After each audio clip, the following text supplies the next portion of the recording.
Varicose veins తో బాధపడుతున్నారా? భారతదేశంలోనే బెస్ట్ ట్రీట్మెంట్ అందించే ఏకైక హాస్పిటల్ ఏవిస్. నమస్తే రమగారు. నమస్తే జయ. రమగారు, నావెల్స్ చెప్పుకుంటూ ఉన్నాం కదా మనం. ఈరోజు ఏదైనా చెప్తారా? ఇవాళ ఒక స్పెషల్ నావెల్ చెప్పబోతున్నా. ఓ, ఏంటండి అంత స్పెషల్? మామూలుగానే అభిమాన రచయితలు, అభిమాన నటులు, అభిమాన గాయకులు, వాళ్ళని చూడడానికి జనాలు చాలా ఎక్సైట్మెంట్ ఫీల్ అయిపోతారు. యాక్టర్స్ ఎవరైనా ఉంటే వాళ్ళ దగ్గరికి వెళ్ళి ఏం మాట్లాడాలో తెలియదు, ఏం మొత్తానికి వెళ్ళిపోతారు దగ్గరికి. నా దగ్గర కూడా అలా వస్తుంటారు కదా. వీళ్ళకి అందరూ ఏమిటో ఎక్సైట్మెంట్ నాకు ఎప్పుడూ అర్థమయ్యేది కాదు. ఏముంది, సినిమాలు చూస్తూనే ఉంటాం కదా, బయట విడిగా చూడటం వల్ల వాళ్ళతో మాట్లాడటం వల్ల వచ్చే ప్రయోజనం ఏమిటో నాకు ఏనాడు తెలిసేది కాదు. నాకు ఎప్పుడూ ఆశ్చర్యంగానే ఉండేది. ఎవరైనా నా దగ్గర కూడా అంత ఉత్సాహంగా వస్తే ఏమిటబ్బా పాపం వెళ్ళు అని అనిపిస్తుంది నాకు బాగా. అంటే కరెక్ట్ ఆ ఫీల్ ఏమిటో అనేది నాకు తెలీదు. దాన్ని నేను మొట్టమొదటిసారి అనుభవించాను జయ, ఫస్ట్ జీవితంలో. మామూలుగా నాకు బాలుగారు చాలా ఇష్టం, నీకు తెలుసు కదా. కానీ వారిని చూడాలని, ఎక్కడైనా ఇక్కడ ఉన్నారంటే పరిగెత్తుకుంటూ వెళ్ళిపో అలాంటి భావాలు కలగల. ఈ మనం నావెల్స్ చెప్తున్న క్రమంలో మనం ఎద్దనపూడి సులోచనారాయణ గారివి చెప్పుకున్నాం, మాలతీ చంద్ర గారివి చెప్పుకున్నాం. నాకు ఎప్పటి నుంచో మల్లాది వెంకటకృష్ణమూర్తి గారివి చెప్పాలని కోరిక. అయితే వారిని ఎట్లా అప్రోచ్ అవ్వాలో తెలియలా. చాలా మంచి దారి, బలభద్రపాత్రుని రమణి గారు రైటర్, తెలుసు కదా. వారి ద్వారా మల్లాది గారి నెంబర్ దొరికింది నాకు. అంటే నేను ఆవిడ ఇచ్చారు, నేను పర్మిషన్ తీసుకోవటం కోసం ఆవిడ అడ్వైస్ తోటి మీరు మాట్లాడండి, అడగండి అంటే నేను ఫోన్ చేస్తానని చెప్పుంటారు. జీవితంలో మొదటిసారి జయ ఆయన నమస్కారం అమ్మ అనగానే గూస్ బంప్స్ వచ్చినాయి నాకు. ఓ సూపర్. నాకు ఎంత ఇష్టం అంటే ఆయన చాలా ఇష్టం. మొత్తం వారి నావెల్స్, వారి కథలు, చందమామ కథలు మంచివి, అంటే అపరాధ పరిశోధన టైప్ కూడా, క్రైమ్ స్టోరీస్ కూడా. ఏ ఒకటి అబ్బా ఇది నాకు నచ్చలేదు, ఇది నాకు ఎక్కలేదు అనుకోలే ఇప్పటిదాకా నేను. సూపర్. కొంతమంది రచయితలు కొన్ని ఎక్కవు. అవునవును, ఎంత ఇష్టమైనా కూడా కొన్ని ఎందుకో వెళ్ళవు లోపలికి. ఎందుకనో మల్లాది గారివి నాకు అన్ని ఇష్టం. నాకు ఆయన అంటే ఇష్టం, అంటే ఇష్టమే, అన్నీ ఎప్పుడు చదువుతూనే ఉంటా. కానీ గూస్ బంప్స్ రావడం అనేది ఒక ప్రత్యేకమైనది అనమాట. చాలా ఆశ్చర్యం వేసింది. అప్పుడు నాకు తెలిసింది, ఎవరి మీదైనా మనకి అభిమానం ఉంటే, మనకు ప్రీతి ఉంటే, నిజంగా మన మనసు ఎట్లా ఎక్సైట్ అవుతుంది అనేది నాకు అర్థమైంది అనమాట. మీరు అనుభవించారు? నేను అనుభవించాను, నాకు అర్థమైంది. నన్ను కలవాలని కోరుకునే వాళ్ళ ఎక్సైట్మెంట్ ఏంటి అనేది నాకు ఇప్పుడు బాగా అర్థమైంది. ఫోన్లో మాట్లాడినా చాలదు, కలవాలి అనుకుంటారు వాళ్ళు. సో వారితో మాట్లాడి ఆయన దగ్గర నుంచి 2 నావెల్స్ చెప్పడానికి పర్మిషన్ తీసుకున్నాను నేను. చెప్పండి అమ్మా చూద్దామన్నారు. నేను అడిగిన 2 నావెల్సే చెప్పారు. నేను మాట వరుసకి 2 నావెల్స్ పేర్లు చెప్పా, ఆయన ఒప్పుకున్నారు.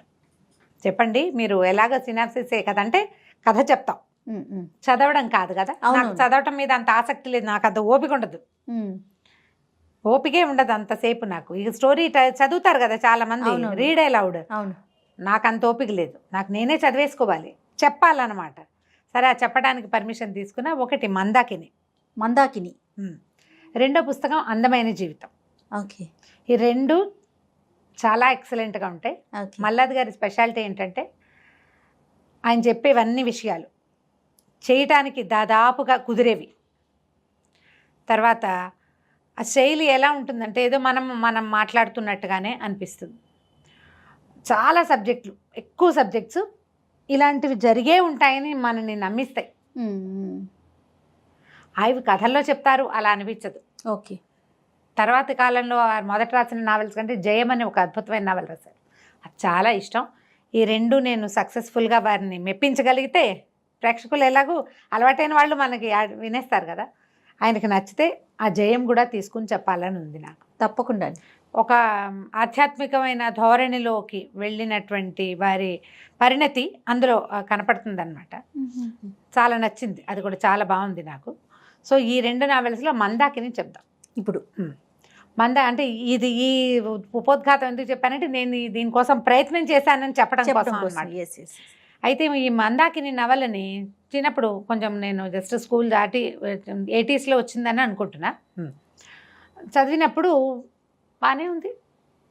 అయితే మా అక్క ఏంది, నాకు చాలా నచ్చింది అని నేను చెప్తే మా అక్క అంటుంది, ఏమిటది, పతివ్రత కథలాగా ఉంది అన్నది.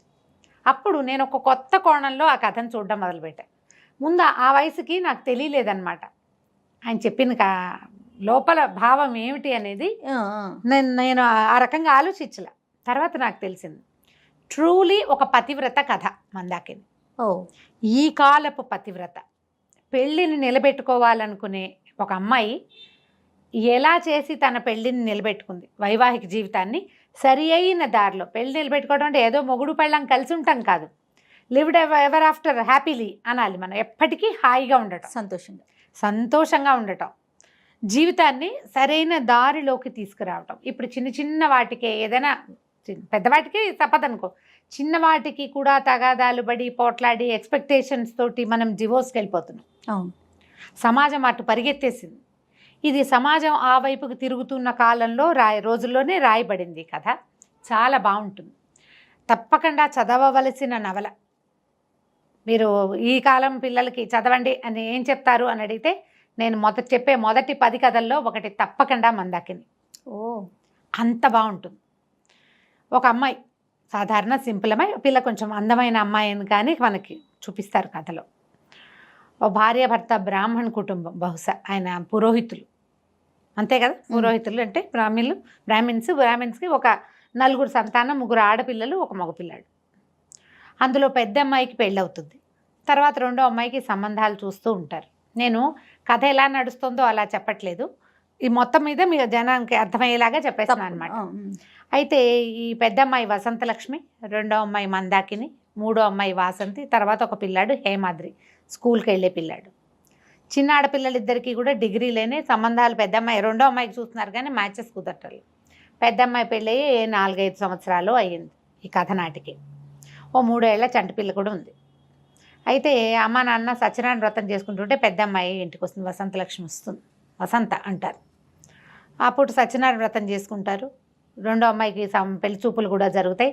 చూపులు ఏం కుదిరినట్టుగా ఉండవు. ఈ పిల్ల ఇంటికి వెళ్తుంది, భర్త రాడు. సత్యనారాయణ వ్రతం చేసుకుంటుంటే అత్త మావ రావాలి కదా. అతను ఏంటంటే పచ్చి తాగుబోతు. 4 వ్యసనాలు ఉన్నాయి: సిగరెట్లు, మందు, నాటకాలు, పేకాట. ఇవి కాకుండా అప్పుడప్పుడు స్త్రీ వ్యసనం కూడా. అతని వల్ల ఈ అమ్మాయికి 1-2 సార్లు ఏవో జబ్బులు కూడా వస్తాయి పాపం. ఆ పూట డాక్టర్ దగ్గరికి వెళ్ళాలని చెప్తుంది తండ్రికి. చూస్తే తనకి ఏదో భర్త వల్ల వచ్చే జబ్బు కనపడుతుంది. అతనితో పోట్లాడుతుంది, నువ్వు ఎందుకు రాలేదు, మా అమ్మ నాన్న ఏమనుకుంటారంటే అతను కొడతాడు. అన్నం తింటున్న అన్నం కంచం విసిరేసిస్తాడు. దాన్ని తట్టుకోలేకపోతుంది. ఆ రాత్రి అమ్మాయి సూసైడ్ చేసుకుంటుంది. బాత్రూంలోకి వెళ్ళి కిరోసిన్ పోసుకొని అంటించేసుకుంటుంది. ఆలోచిస్తుంది కానీ ఇక ఎప్పటికీ ఇది సెట్ అయ్యేలాగా కనిపించట్లే. అతను మారడు. పిల్ల పుట్టింది, పిల్ల తండ్రి అయినా నువ్వు ఎందుకు మారలేదు, మారని నా ఇష్టం అంటాడు అతను. ఈ అమ్మాయికి ఏం చేయాలో తెలియదు. అతను మొండివాడు. అతన్ని మార్చే మార్గం ఏమిటి అనే ఆలోచన అమ్మాయి చేయలేదు. చాలామంది చేయలేకపోతారు. నాకు వచ్చిన కష్టమే నేను ఆలోచిస్తాను కదా జయ, ఎప్పుడు కూడా అదే జరుగుతుంది. సూసైడ్ చేసుకుంటుంది. కానీ ఉత్తరం ఒక చిన్న కాగితం రాసి పెడుతుంది ఒక పుస్తకంలో. నా భర్తకి ఉన్న తాగుడి వ్యసనాల వల్ల, అతను నన్ను పట్టించుకోవటం వల్లే నేను సూసైడ్ చేసుకున్నా, నా భర్తే కారణం అని రాస్తుంది. పుస్తకంలో పెడుతుంది. సూసైడ్ చేసుకుని ఈ అమ్మాయి కేకలు పెట్టేసరికల్లా అతను మెలకు వస్తుంది. ఎట్లాగో చుట్టుపక్కల వాళ్ళంతా కలిసి 60% కాలిపోయిన అమ్మాయిని హాస్పిటలైజ్ చేస్తారు. పాపం పోరాడి చనిపోతుంది. కానీ వీళ్ళు వస్తే మ్యాజిస్ట్రేట్ వచ్చి వాంగ్మూలం తీసుకున్నప్పుడు నా భర్త ఏం లేదు, నేనే స్టవ్ వెలిగిస్తుంటే అంటుకుని చనిపోయాను అని చెప్తుంది. భర్త అంటే ఇష్టమే అమ్మాయికి. పోయే ముందు తను సూసైడ్ చేసుకునే ముందు చూస్తే అమాయకంగా పడుకుని నిద్రపోతున్న భర్తను చూస్తుంటుంది అనమాట. మన మనసులో అతని మొహమే కదలాడుతుంది. నా మొగుడు వల్లే అని చెప్పదు. కక్ష సాధింపు లేదు అమ్మాయికి. అది రాక అతని వల్ల కాదు అని చెప్తుంది. ఈ లోపలే పోలీసులు అతన్ని అరెస్ట్ చేస్తారు, చితకొట్టేస్తారు. తర్వాత వదిలేస్తారు ఈ అమ్మాయి వాంగ్మూలం వల్ల. ఇంకేం చేస్తారు, పిల్లని తీసుకెళ్ళి చంటి పిల్లని ఇంట్లో పెట్టుకుంటారు అమ్మా నాన్న. ఈ అమ్మాయికి దహన క్రియలు అవి చేసేస్తారు. అతను తాగుతూ ఉంటాడు. ఏదో ఉద్యోగం ఉంటుంది అతనికి, ఆఫీసు ఉద్యోగం ఉంది. సరే కొద్ది రోజులు గడుస్తాయి. వీళ్ళకి ఇంకా 2 అమ్మాయిలు ఉన్నారు కదా. ఈ పిల్లకి ఏదో రెండో పిల్లకి పెళ్లి చూపులు చూస్తారు కానీ అవి ఏమీ కుదురుతున్నట్టు కనపడవు. కట్నాలు కావాలి. ఆ పెళ్ళికి ఇవ్వగలిగే 10-15 వేల రూపాయలు కూడా వీళ్ళ దగ్గర లేవు. పౌరోహిత్యం చేసుకునే కుటుంబం. ఒకళ్ళకి 2 ఆడపిల్లలు. ఈ కొన్ని రోజులు గడిచేసరికల్లా మూడో అమ్మాయికి ఆల్రెడీ సంబంధం కుదిరే ఉంటుంది. పక్కన ఎవరో రూమ్లో అద్దెకుండే ఒక అబ్బాయి, అతనికి మంచి ఉద్యోగం ఉంది, ఇంజనీరు, ఈ పిల్లని చేసుకుంటానన్నాడు. ఆ చిన్నపిల్ల కొంచెం కలర్ తక్కువగానే యాక్టివ్గా ఉంటుంది. ఈ అమ్మాయి రెండో అమ్మాయి మందాకిని కదా, చాలా ప్రశాంతంగా నిశ్శబ్దంగా, కొంచెం ఎక్కువ మాట్లాడకుండా, అన్నిటికీ హైరాన్ పడిపోకుండా స్థిమితంగా ఉండే రకపు అమ్మాయి అన్నమాట. మ్యాచెస్ కుదరటం లేదు ఇంకా. సరే ఏమవుతుంది, ఈ వాసంతి మూడో అమ్మాయి, ఈ అమ్మాయి ఫ్రెండ్ ఏమో అదే పెళ్లి చేసుకుందాం అనుకున్నవాడు యోగీంద్ర. కొద్ది రోజులు గడిచాక ఈ మందాకినికి ఏం తెలుస్తుంటే చెల్లెలు కన్సీవ్ అయిపోయింది అని, నెల తప్పిందని చెప్తుంది. ఈ పెద్ద అమ్మాయికి పెళ్లి కాకుండా చిన్న అమ్మాయినేమో అతను చేసుకొని అంటాడు. కానీ పెద్దవాళ్ళకి చెప్పరు, వీళ్ళు ముగ్గురే మాట్లాడుకుంటారు. ఈ ఆడపిల్లలు ఇద్దరు యోగీంద్ర మాట్లాడుకుంటారు. నా పెళ్లి కాకుండా మీ వాళ్ళు పెళ్లి చేసుకుంటారంటే వాళ్ళ అమ్మ వాళ్ళు ఒప్పుకోరు. పెద్ద పిల్లకి కాకుండా చిన్నపిల్లకి చేయటం ఏమిటంటారు. పోనీ పెళ్ళి అయిపోయింది అనుకో, ఏదైనా చేసి పెళ్లి చేస్తే ఎలాంటి పరిస్థితులు వస్తాయో. దాంతో ఈ అమ్మాయి ఏం చేస్తుందంటే వాళ్ళ బావని పెళ్లి చేసుకోవడానికి డిసైడ్ చేసుకుంటుంది. భార్య చనిపోయి తాగుబోతు తిరుగుబోతనం ఉన్న నాటకాలు రాయుడు ఒక పిల్ల తండ్రి సరే అతనికి ఫోన్ చేసి నేను పెళ్లి చేసుకుంటానని చెప్తుంది. అతను వచ్చి ముహూర్తం పెట్టించండి అంటే తల్లిదండ్రి ఆశ్చర్యపోతారు. మనం కట్నాలు ఇవ్వలేకపోతున్నాం కాబట్టి పిల్ల ఇలాంటి నిర్ణయం తీసుకుంది అనుకుంటారు. వాళ్ళకి చెప్పదు ఈ పిల్ల కన్సీవ్ అయిన సంగతి. చెల్లెలకి తెలుసు తన కోసమే అక్క ఇట్లాంటి పని చేస్తుంది అని. సరే ఇంకేమవుతుంది, మెల్లిగా చూసుకుని పెద్ద చిన్న పిల్లాడు కూడా ఇష్టపడ్డు. దుర్మార్గుడు వీడి వల్లే బాగా చచ్చిపోయిందను మరి సహజం కదా. చివరికి మొత్తానికి పెళ్లి చేసేసుకుంటారు. తండ్రి చేస్తాడు పెళ్లి, ముహూర్తం పెట్టించి పెళ్లి చేస్తాడు. ఈ పెళ్లి చేసుకున్న తర్వాత ఇక అమ్మాయి కాపురానికి వస్తుంది. ఆ అమ్మాయి ఇతన్ని ఎలా దారిలో పెట్టిద్ది అనేదే ఈ మందాకిని కథ. మెల్లిగా భర్తను పరిశీలించడం మొదలు పెడుతుంది. అతని అలవాట్లు, ఎందుకు ఇంత వ్యసనపరత్వం ఉంది, ఏమిటి ఇతనికి అసలు ఏం కావాలి, ఒక్కొక్క దాని మీద అలా వర్కౌట్ చేయటం మొదలు పెడుతుంది అనమాట. అమ్మాయి తెలివిగలదని చెప్పుకున్నాం మొదటి. నిదానస్తురాలు, తెమకదు తొందరగా. అయితే వెళ్ళేటప్పుడు ఈ మల్లాది గారి నావెల్స్లో నాకు చాలా ఇష్టమైనవి కొన్ని కొటేషన్స్ లాంటివి చాలా బాగా ఇస్తారు. నేను దాన్ని అప్పుడప్పుడు వాడుకుంటూ ఉంటాను కూడా. ఏదైనా సరే భర్తలు అరిచేతులు ఇసుక లాంటి వాళ్ళు. అరిచేతులు ఇసుక ఎట్లా పెట్టుకుంటే చక్కగా కుదురుగా ఉంటుంది. దాన్ని గట్టిగా బిగించాలని అనుకుంటే ఏమవుతుంది, వేళ్ళలో నుంచి జారిపోతుంది. ట్రై చేసి చూడండి ఎవరైనా, 100% నిజం. వీళ్ళని పదిలంగా ఉంచుకోవాలంటే గుప్పిడి ముయ్యకూడదు, పిడికిలు బిగించి హ్యాండిల్ చేద్దాం అనుకోకూడదు. అలాంటి కొన్ని వాక్యాలు కనిపిస్తాయి అన్నమాట. గిచ్చకూడదు, మానసికమైన పించింగ్ చేయకూడదు. ఎవరినైనా ఇప్పుడు పించ్ చేస్తే మనం వాళ్ళు నోరు వేసుకుని పడతారు, తిరుగుబాటు వస్తుంది కదా. పించ్ని అనుభవించి దాన్ని లోపలే ఉంచుకుని నిదానంగా ప్రతిక్రియ చేయాలి. గిల్లబడంగానే అబ్బా అని మనం వెనక్కి జరుగుతాం. గిల్లేరనుకో మనం ఏమవుతాం, ఒకసారి వెనక్కి జరుగుతాం, కదులుతాం పక్కకి. ఆ కదలటం సాధారణంగా వ్యక్తులకి తిట్లు పోట్లాట రూపంలో బయటకు వస్తుంది. తర్వాత అది తగాదా రూపంలో పెరుగుతుంది. ఆ తర్వాత భార్యాభర్తలకి పడనితనమే వస్తుంది. ఇలాంటి కొన్ని వాక్యాలని మనసులో పెట్టుకుంటుంది. వాళ్ళ అమ్మా నాన్న చెప్పింది. ఇతన్ని మెల్లిగా హ్యాండిల్ చేయటం మొదలు పెడుతుంది. వాళ్ళ ఇంట్లో ప్రతి ఆదివారం పేకాట ప్రహసనం జరుగుతుంది. అతను ప్రతిరోజు సాయంత్రము తాగొస్తాడు. తర్వాత నాటకాల మీద పిచ్చి బాగా, సిగరెట్లు అలా కంటిన్యూస్గా కాలుస్తాడు. ఎప్పుడైనా ఏదైనా ఊరు వెళ్ళినప్పుడు ఎవరితోటైనా ఆడవాళ్ళతో స్పెండ్ చేసే లక్షణం ఉంది. అది రెగ్యులర్గా కాదు కానీ ఉన్నది. సరే మాట్లాడుకుంటారు. మాట్లాడుకున్నాక ఈ అమ్మాయి ఏమంటుంది, నువ్వు ఇలా వాళ్ళతో వీళ్ళతో స్పెండ్ చేయొద్దని అడుగుతుంది. సరే ఒప్పుకుంటాడు. ఎక్కడికో వెళ్ళొస్తాడు, అక్కడ ఎవరితోటో స్పెండ్ చేస్తాడు. ఆ స్పెండ్ చేసిన జబ్బుని ఈ అమ్మాయికి అంటిస్తాడు. ఎప్పుడైతే తనకి జబ్బు అంటుకుందని అర్థమవుతుందో ఆ అమ్మాయి దానికి ప్రతిక్రియ చేస్తుంది. ఇంతలో ఏం చేస్తుందంటే ఏదో చిన్న కొద్ది రోజులు గడవంగానే ఒకరోజు అతను బాగా తాగేసి ఇంటికి వచ్చి మర్నాడు కూర్చున్నాక ఆ కాగితం తీసుకొచ్చేస్తుంది. వాళ్ళ అక్క ఒక ఉత్తరం రాస్తుంది కదా, మరణ వాంగ్మూలం లాంటిది, ఏమనాలి, డెత్ నోట్ అనాలి కదా. ఆ కాగితం చూపిస్తుంది. అతనికి హడిలిపోతాడు. నువ్వు ఇది ఎందుకు పోలీసులకి ఇవ్వలేదు అంటాడు.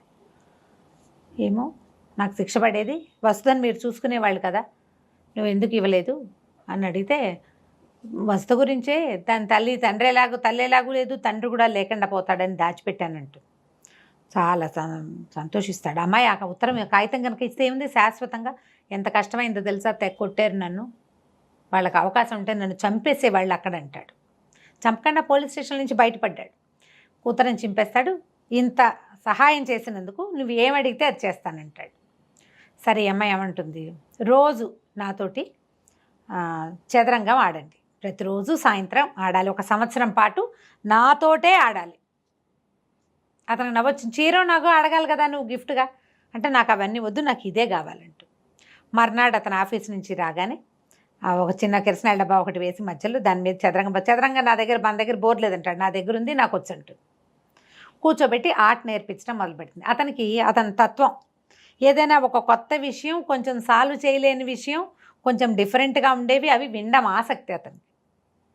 ఆ పట్టుకుంటుంది అనమాట ఆ పాయింట్. చదరంగా నేర్పిస్తుంది.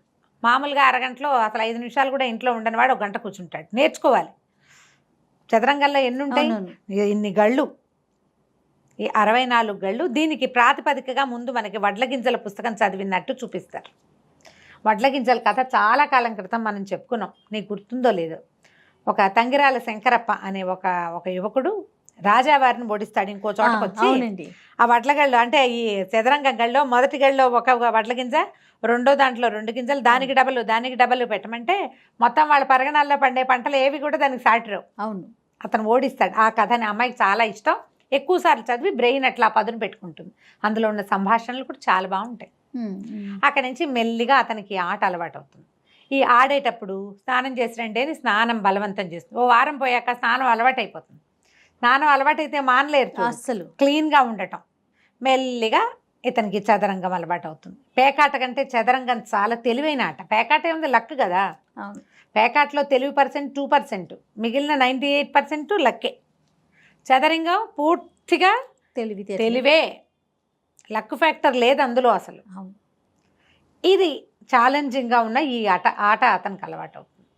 సరే, తర్వాత అమ్మాయికి వ్యాధి ఏదో ఏర్పడుతుంది. దాంతో ఏం చేస్తుంది, తండ్రితో కలిసి వెళ్ళి అక్కడికి వెళ్ళి డాక్టర్ దగ్గరికి వెళ్ళి సెట్ చేసుకుని మౌని అడుగుతుంది అనమాట. నువ్వు చేయనన్నావు, స్త్రీ వ్యసనం మానేస్తానన్నావు, కానీ నువ్వు ఇది చేసావు అని అడుగుతుంది. కానీ అతనేదో కొట్టుపారేసినట్టుగా మాట్లాడతాడు. కానీ అతనికి కూడా చిన్న ప్రాబ్లం కనపడుతుంది.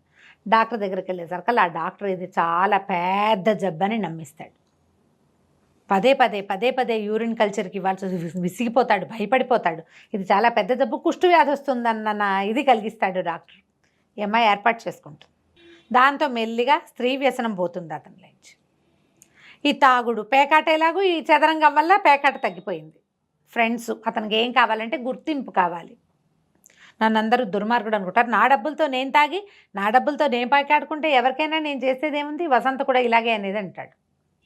అయితే అతనికి గుర్తింపు పొందాలి, కొంచెం ఫ్రెండ్స్ గ్రూప్ కావాలి, ఆ కోరికలు ఉన్నాయి. ఆ ఒక్కొక్క కోరికని సాటిస్ఫై చేస్తూ ఐడియాస్, కొత్త ఆలోచనలతోటి అతన్ని ఒక్కొక్క అలవాటుని అట్లా ష్రెడ్ చేసుకుంటూ వస్తుంది. నాటకాలు వేస్తారు, ఒక నాటకం జరుగుతుంది, వెళ్తారు వీళ్ళు. అంత గొప్పగా ఏమీ లేదనిపిస్తుంది. ఏమంటుంది, మీరే రాయొచ్చు కదా అంటుంది. నాటకం రాయడం మొదలు పెడతాడు. అలవాటుగా చేసేవాళ్ళు, చదివే అలవాటు ఉన్న వాళ్ళు రాయగలుగుతారు కదా. ఒక స్కిట్ లాంటిది రాస్తారు. ఇప్పుడు రాసే వాళ్ళంతా, వీళ్ళు స్కిట్స్ తయారు చేసే వాళ్ళంతా అంతే కదా. అది కూడా మన దైనందిన జీవితంలో ఉండే సిచ్యువేషన్స్ని తీసుకుని దాని మీద స్కిట్, నాటకాలు సక్సెస్ అవ్వటం మొదలు పెడతాయి. అమ్మాయి హెల్ప్ తోటే. ఆ అమ్మాయి కూడా మంచి సాహిత్యాభిలాష ఉంది, బాగా చదువుతుంది.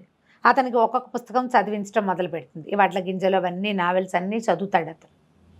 ఎప్పుడు పుస్తక పఠనం వ్యక్తుల్లో ఉన్న తెలివితేటల్ని బయటికి తీస్తుంది. కొత్త ఆలోచనలు వస్తాయి కదా. ఒకటి చొప్పున మెల్లిగా అతని జీవితంలో ఎలాంటి మార్పులు వస్తాయో అదంతా ఈ కథలో మనకి కనపడుతుంది. ఇది ఒకే రోజున సినిమాటిక్గా ఒక వాక్యం చెప్పంగానే రెండో రోజు మార్పు ఏం కనపడదు. ఓ 2-3 రోజులు మారినట్టుండి మూడో రోజు మళ్ళీ వ్యసనానికి టెంప్ట్ అయిపోతారు మనుషులు కదా, సహజమే కదా. కానీ అలా హ్యాబిట్స్ తగ్గుతుంది. బయట తాగద్దు. అతనికి ఏంటంటే ఎక్కువ తాగేస్తే బూతులు వాగే అలవాటు, అతి వాగుడు. ఎక్కడో వెళ్తాడు, అక్కడ బాగా తాగేస్తాడు. వచ్చేటప్పుడు కార్లు వస్తే ఆ డ్రైవర్ అంటాడు, అసలు ఎక్కడైనా పారేసి రావాలమ్మా, ఇవన్నీ వెనకాల చిన్నపిల్లలు ఉన్నారని కూడా లేదు, ఎంత బూతులో ఎట్లా భరిస్తున్నావమ్మా అని తిట్టిపోస్తాడు. అతనికి 10 రూపాయలు ఇస్తే, వదిలేమ్మా రేపు మీ ఆయనకు 1 క్వార్టర్ వస్తుందని మళ్ళీ ఆ 10 రూపాయలు వెనక్కి. అంత అసహించుకుంటాడు కార్ డ్రైవర్. దాంతో ఈ అమ్మాయి ఏం చేస్తుంది, అంతకుముందు ఒక టేప్ రికార్డర్ కొనుక్కుంటారు వాళ్ళు. అయితే ఇతను మధ్యలో మెలకు వచ్చి తిడతాడు, పిల్లని మొత్తం రికార్డ్ చేసి పెడుతుంది. మర్నాడు పొద్దున ఆయన తిట్టిన బూతులన్నీ అతనికే వినిపిస్తుంది. చాలా సిగ్గుపడతాడు. మామూలుగా ఉన్నప్పుడు వేరు, స్పృహలో లేనప్పుడు ఎలా పడితే అలా బిహేవ్ చేస్తారు. తాగుడు, నేను ఇలా తిడతానా అన్నాడు, నువ్వు ఇలాగే తిడతావు. మళ్ళీ ఓ వారం పోయాక మళ్ళీ రికార్డ్ చేస్తుంది. సిగ్గుపడతాడు, ఆపేసే అంటాడు. ఆపదు, వివిధ భారతి వినిపించినట్టు వినిపిస్తుంది అనమాట మొత్తం. మరి మారాలంటే తగ్గించుకోవాలి. ఇంత అతిగా తాకూడదు. అతిగా తాకుండా మొదలు పెడితే మానలేడు. మొదలు మానటం అసలు వల్ల కాదు. ఫ్రెండ్స్ ఉంటారు, బాగుండదు అనుకుంటాడు. చాలామంది మనకి వ్యక్తుల్లో ఉండే గుణాలు పుస్తకంలో భలే కనపడతాయి. చాలామందికి మానేశాను అని చెప్పడం చేత ఏంటి మీ ఆవిడ కోసం మానేసావా, మీ ఆవిడ ముందు ఆగలేవా, ఇలాంటివి మాట్లాడతారు ఫ్రెండ్స్. రెండే పెగ్గులతోటి నేను ఇంతే తాగుతాను అని చెప్పి ఉండగలిగే వాళ్ళు రేర్గా కనపడతారు. నాకు తాగుడు అలవాట్లేదు అని అనేవాళ్ళు కూడా కొంచెంతో మొదలుపెట్టి ఫుల్గా అవుతారు. పార్టీకి పిలిచినప్పుడు తాగకపోతే ఎక్కిరిస్తారు, మీ ఆవిడ ఒప్పుకోదా, మీ ఆవిడ ఒప్పుకోదా, మీ ఆవిడని హ్యాండిల్ చేయలేవా, ఇలాంటివి అవమానకరంగా ఫీల్ అయ్యి మొదలు పెడతారు. ఇంకా అలవాటైపోతారు. భయమా అంటారు. లవ్ అఫైర్స్లో కూడా మనం అలాంటి అమ్మాయిని వదిలేస్తే నేనైతేనా దాన్ని చంపేసేవాడిని అలాంటివి చెప్తారు. అవునవును. చంపేశాక జీవితం ఏమిటో ఎవరికీ తెలియదు, కానీ ఇవి చెప్తారు అంటారు కదా ఫ్రెండ్ సర్కిల్లో. అందుకని అతనికి అలాంటి ధోరణి ఉంటుంది. అమ్మాయి ఏం చేస్తుంటే సరే వారంలో కొద్ది రోజులు బయట తాగు, మిగిలిన రోజులు ఇంట్లోనే తాగుదు. కానీ ఇంట్లోనే తాగినప్పుడు ఒకసారి పిల్లకు కూడా తాగిస్తారు, కొంత బ్రాందీ ఏదో తాగిస్తారు. దాంతో ఇంటికి తెప్పించడం ఇష్టం లేదు. తర్వాత ఏం చెప్తుందంటే నీ ఫ్రెండ్ ఎవరో మీరు ఇంట్లో తాగినప్పుడు వసంతతోటి ఆడుగా బిహేవ్ చేశాడు, ఇంట్లో మాత్రం కుదరదు, నీ ఫ్రెండ్స్ని తేవద్దు, నువ్వు తాగు. అక్కడి నుంచి అతను తెచ్చిపెడితే ఈ అమ్మాయి ఏంటంటే ఆ పిల్లకి కూడా శ్రద్ధ అనమాట. అతని దగ్గర ఏమేం బ్రాండ్స్ ఉన్నాయి, అతను ఏమేం తాగుతాడు, దేనివల్ల ఏదవుతుంది, ఏది ఖరీదు, ఏది ఎక్కువ కిక్కిస్తుంది, అవన్నీ తెలుసుకుని జాగ్రత్తగా అతను తాగడానికి తీసుకుని బాటిల్ నుంచి కొంచెం తీసి పారబోసి నీళ్ళు పోసి పెట్టేయటం. ఇలా చేసి తాగుడిని కూడా మెల్లిగా తగ్గించుకొస్తుంది. అక్కడి నుంచి అతనికి ఎక్సైట్మెంట్ ఎక్కువ, అంటే కొంచెం కొత్తవి తెలుసుకోవటం మీద ఆసక్తి ఉంటుంది కదా. చిన్న చిన్న ఉత్తరాలు రాసి పెట్టడం, ప్రేమగా రాయటం, కృష్ణశాస్త్రి గారి కవితలు రాయటం, ఒక ఎక్సైట్మెంట్. సడన్గా బాక్స్ తీసేసరికి అందులో అన్నం బదులు దేవులపల్లి కృష్ణశాస్త్రి గారితో చిన్న కవిత్వం, నువ్వంటే నాకు ఎంతో ఇష్టం అని చెప్పటం. ఇవన్నీ ఏంటంటే ప్రేమను పెంచేసు. ఇవి ఇవాళ కుదురుతుందో లేదో నేను చెప్పలేను జయ దాన్ని. మన వాళ్ళు మెసేజ్లే సంసారాలు చేసేస్తున్నారు ఫోన్లలో కదా ఇప్పుడు నేను చెప్పలేను. కానీ మనుషులని అసలు నువ్వు ఇలా ఎందుకు చేస్తావు అని అడగాలన్న ఆలోచన కూడా రావట్లా, పోట్లాటే వస్తుంది మనకి. వీళ్ళ బిహేవియర్కి బేసిక్ థింగ్ ఏమిటిది, ఎక్కడి నుంచి ఇది వచ్చింది, అసలు వీళ్ళకి ఏం కావాలి, అది ఆ అమ్మాయి తెలుసుకుంటుంది. అతనికి క్రమంగా నాటకాలు 5-6 బాగా సక్సెస్ అవుతాయి, డబ్బు వస్తుంది, పిల్లకేవో గాజులోవి చేయిస్తాడు, ఇంట్లోకేవో వస్తువులు కొంటాడు. అమ్మా నాన్న ఆశ్చర్యపోతూ ఉంటారు, ఏమిటి ఇతనిలో ఇలా మార్పు వచ్చింది. చెల్లెలు దీన్ని గమనిస్తుంది బాగా, ఇతను ఎట్లా చేంజ్ అవుతున్నాడు అని. ఎక్కడికైనా తీసుకెళ్తాం, అవుటింగ్, అసలు ఒక్కసారి వెళ్ళిన అవుటింగ్ ఎంత ఎక్సైట్మెంట్ని ఇస్తుందో తండ్రికి కూతురికి. ఈ అమ్మాయి పిల్లలు కలగకుండా జాగ్రత్త పడుతుంది. ఇది నేను చకచకా చెప్పేస్తున్నా. నిదానంగా సీక్వెన్స్ వైజ్గా స్లోగా చదివితే మీరు ఎంత ఎంజాయ్ చేస్తామో ఆ కథని. మనం కాసేపటికి మనం మందాకినైపోతే బాగుండు అనిపిస్తుంది నిజంగా. ఇప్పుడు ఎన్నేళ్ల క్రితం చదివాను అప్పుడు కాలేజ్ పిల్లని, అప్పటికి ఇప్పటికీ కూడా నేను అలాగే ఫీల్ అవుతాను. ఈ నాటకాలు సక్సెస్ అయ్యి సినిమాల్లో నుంచి కూడా అతనికి అవకాశాలు వస్తాయి. మా కథ రాయమంటే అమ్మాయి ఒప్పుకోవద్దు, ఇప్పుడు నువ్వు మద్రాసు వెళ్ళిపోవద్దు, వెళ్తే నువ్వు టెంప్టేషన్ నీకు ఇంకా పూర్తిగా నీకు అలవాట్లు పోలేదు, పోయాక వెళ్దు కానీ ఒప్పుకుంటాడు. తన జీవితంలో వచ్చిన మార్పు, తన సక్సెస్కి కారణం భార్యేనని బాగా ఒప్పేసుకుంటాడనమాట. చాలామందికి ఇదొక ప్రాబ్లం కూడా ఉంటుంది, నీ వల్ల నేను మారాను అలాంటివి చెప్పరు, ఒప్పుకోలేకపోతారు. పోనీ ఆడవాళ్ళు కూడా ఏం చేస్తారంటే నా వల్లే నువ్వు మారావు, నా వల్లే నీ జీవితం మారింది అని పోట్లాడతారు. నేను వచ్చాకే కదా నీ జీవితం బాగుపడింది, అలా కూడా అనకూడదు. అతను మాత్రం 1-2 సార్లు అది ఒప్పుకుంటాడు, ఆ అమ్మాయి కామ్గా ఉంటుంది. వసంత ఇలా తెలివిగా లేదు అని అనిపిస్తుంది. చూస్తూ ఉండగానే సంవత్సరంన్నర 2 ఏళ్ళు అట్లా గడిచిపోతాయి. ఇలాగే అసలు అతను ఆ సంవత్సరంలో మధ్యలో వాసంత వస్తుంది వీళ్ళ ఇంటికి ఒకరోజు. అబ్బో చదరంగం ఆడిన ఇంకా ఈ పిచ్చి వదలలేదా అని బావగారు నాతో ఆడతారంటే నేను ఆడను, మందాకిని పర్మిషన్ ఇస్తేనే ఆడతానంటాడు. అతనికి దాని మీద మాట మీద నిలబడే లక్షణం కొంత ఉంటుంది. అప్పుడప్పుడు దారతాడు కానీ ఎక్కువ భాగం ఉంటాడు. ఆ అమ్మాయి మాత్రం అతని ఈ ఆటని మాత్రం మాననివ్వదు. బ్రెయిన్ వాడడం మొదలు పెడితే ఎక్కువగా వాడతాం మనం. ఒక 2 సంవత్సరాలు గడిచిపోయిన తర్వాత ఇతనికి సినిమాల్లో అవకాశాలు వస్తాయి, తాగుడు బాగా తగ్గిపోతుంది, సిగరెట్లు బాగా తగ్గిపోతాయి, పేకాట అసలు లేనే లేదు, స్త్రీ వ్యసనం పూర్తిగా పోయింది. ఎందుకంటే లెప్రసీ వస్తుందన్న భయం వచ్చేసింది. మధ్యలో ఒకసారి మొదటి పరిచయం అయిన అమ్మాయి ఈ 2 ఏళ్ళకి తర్వాత ఒకసారి కలుస్తారు, వాళ్ళు వెళ్తాడు టెంప్ట్ వెళ్తే అప్పుడు కాసేపు ఒక 5 నిమిషాలు మాట్లాడుకునేసరికల్లా వైజాగ్ వెళ్ళాను అని చెప్పాల్సి వస్తుంది. వైజాగ్ అనగానే అతనికి ఇది గుర్తొచ్చేస్తుంది, అమ్మో నాకు కుష్టి వస్తే అని వెనక్కి వచ్చేస్తాడు. ఇక వెళ్ళడనమాట, చాలా తగ్గిపోతుంది. క్రమంగా వీళ్ళు పూర్తి నార్మల్ లైఫ్లోకి, ఎప్పుడైనా సరే లైఫ్లో ఎక్సైట్మెంట్ తగ్గిందని అనిపించంగానే మళ్ళీ ఒక కొత్త ఎత్తు ఎత్తటం. ఆ అమ్మాయి ఇంటిమసీలో కూడా అతనితో ఎక్కువ ఇంటిమేట్గా ఉండడానికి కూడా ట్రై చేస్తుంది. వాళ్ళు మన పద్ధతి మార్చుకోవాలి. మనకి జీవితం కావాలంటే నేను ఇలాగే ఉంటాను, దిస్ ఈజ్ మీ అనకూడదు, ఐ కెన్ డూ ఎనీథింగ్ అనాలన్నమాట. కొత్త కొత్త ఐడియాలు ఎప్పటికప్పుడు, ఎక్కడికైనా తీసుకెళ్ళటము, ఎవరింటికైనా వెళ్ళటము, ఎవరితోటైనా కలిసి ఎక్కడికైనా వెళ్ళిపోవటము, ఏదైనా కొత్తది నేర్చుకోవటము, కొత్తవి చదవటము, వీటితో మొత్తానికి లైఫ్ని బాగా మార్చుకుని చూపిస్తుంది. పాత జీవితపు ఛాయలు పూర్తిగా పోవటం ఎవరి జీవితంలోనూ కుదరదు. ఎంతో కొంత ఉంటాయి. అవి ప్రజెంట్ జీవితాన్ని అస్సలు ఇబ్బంది పెట్టకుండా ఉంచుకుంటే బాగుంటుంది. ఉంచుకుంటే లైఫ్ తాపీగా వెళ్ళిపోతుంది. 2 ఏళ్ళ తర్వాత ఈ అమ్మాయి పిల్స్ వాడడం మానేస్తుంది. ప్రెగ్నెన్సీ వచ్చిందని చెప్తుంది భర్తకి.